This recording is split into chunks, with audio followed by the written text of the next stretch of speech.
Assalomu alaykum, aziz zamondosh. Ushbu hikoya har bir insonni, albatta qalbini larzaga soladi degan umiddaman.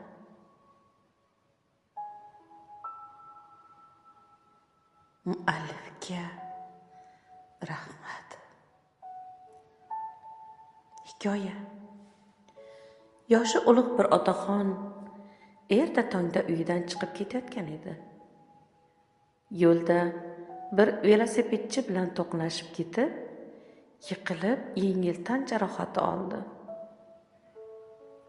Ko'chada ketayotganlar otaxonni ko'tarishib, darhol yaqinidagi kasalxonaga yetkazdilar.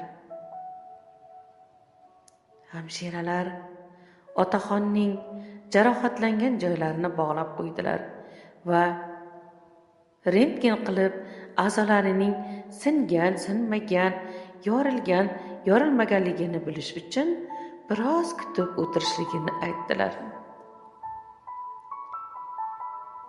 Qari otaxon biroz huzursizlanib, bir joyga shoshayotganini va bu narsalarni xohlamayotganini aytdi.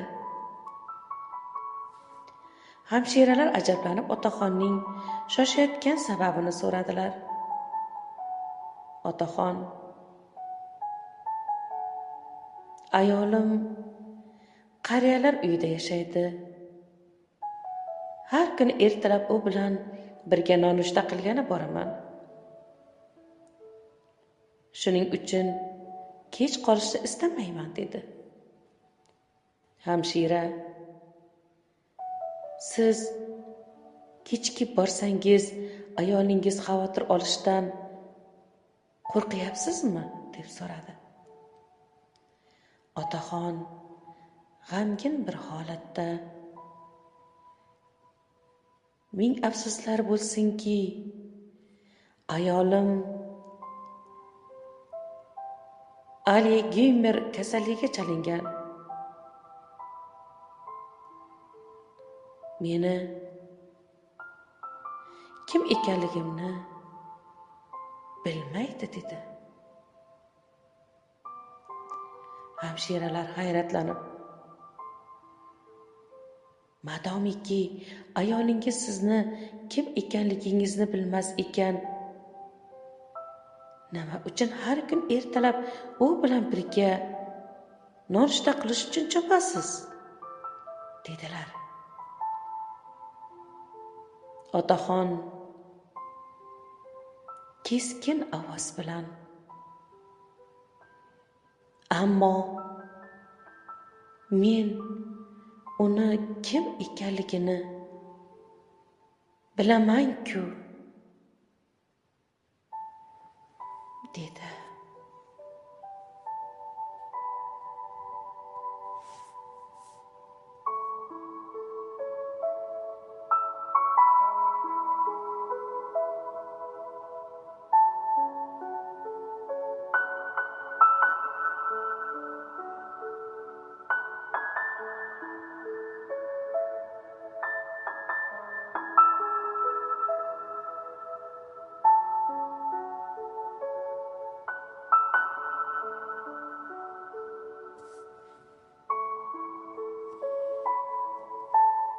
Mana aslar.